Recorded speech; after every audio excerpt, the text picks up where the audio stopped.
స్వామి ఇంకేమైనా ఈ సర్గలోనే స్వామి 26వ శ్లోకం స్వామి.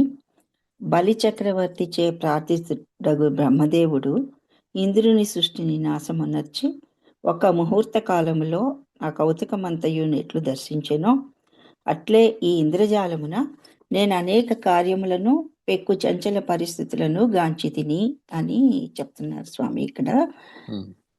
ఇక్కడ ఏంటంటే ఈ బ్రహ్మదేవుడు ఇంద్ర సృష్టిని నాశమనర్చటం ఇది తెలియదు స్వామి నాకు.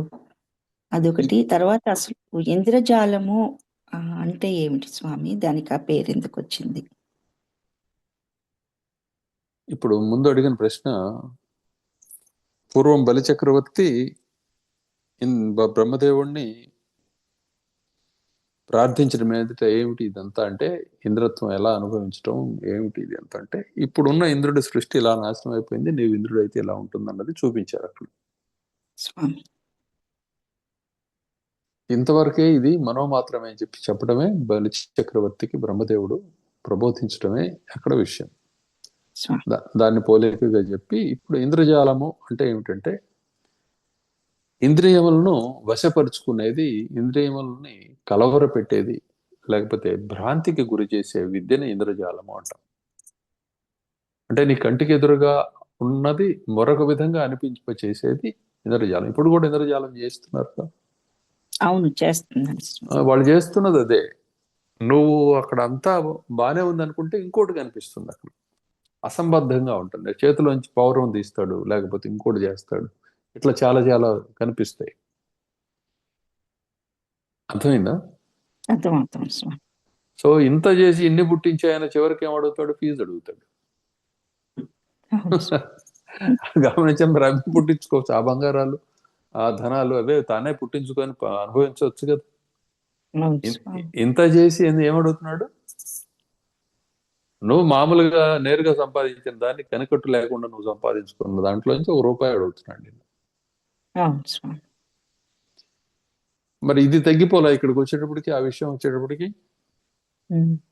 అది కాబట్టి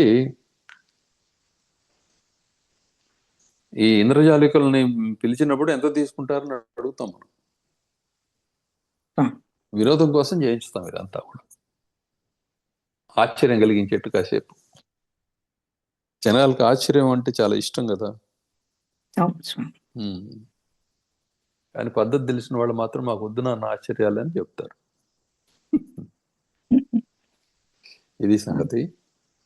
కాబట్టి ఇంద్రజాలం అంటే అర్థం అది.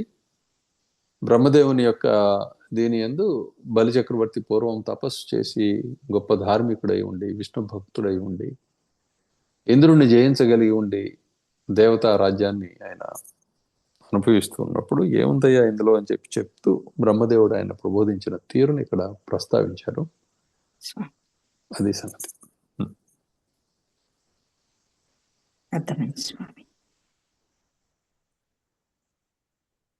సో ఈ విధంగా ఇది సర్వము మనోమాత్రం అనే విషయాన్ని మాత్రమే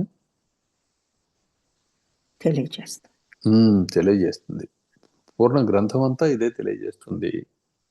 సద్గురువు తెలియజేసేది కూడా అదే, ఉద్దేశం అదే. నీకు ఎన్ని రకాలుగా బోధ చేసినా ఆయన ఉద్దేశం ఏమిటి అంటే, నీవు శరీరంగా, ఈ దేహంగా నువ్వు నమ్ముతూ ఉన్నావు. నీకు సంభవించిన, ఇప్పటి వరకు సంభవించిన అనేక అనేక అనర్థాల్లో పెద్ద అనర్థం ఇదే. కానీ ఇది నీ పరమ ప్రయోజనాన్ని నెరవేరిస్తే అదే అర్థవంతం అవుతుంది. ఎలా నెరవేర్చుకోవాలంటే, నీవు దృశ్య ప్రభావానికి లోనయ్యే లక్షణం ఉన్నది కాబట్టి నీ దృశ్యాన్ని మార్చు. సాంసారిక దృశ్యాన్ని సాధనా దృశ్యంగా మార్చుకో. సంసారాన్ని ప్రక్కన పెట్టి సాధన కొనసాగించు. సంసారం లేనిదే, అది దృశ్యం మాత్రమే, ఇది దృశ్యం మాత్రమే అనే విషయాన్ని చెప్తూ ఉన్నారనమాట ఈ గ్రంథం రూపంలో, గురువుల రూపంలో. ఇది సంగతి.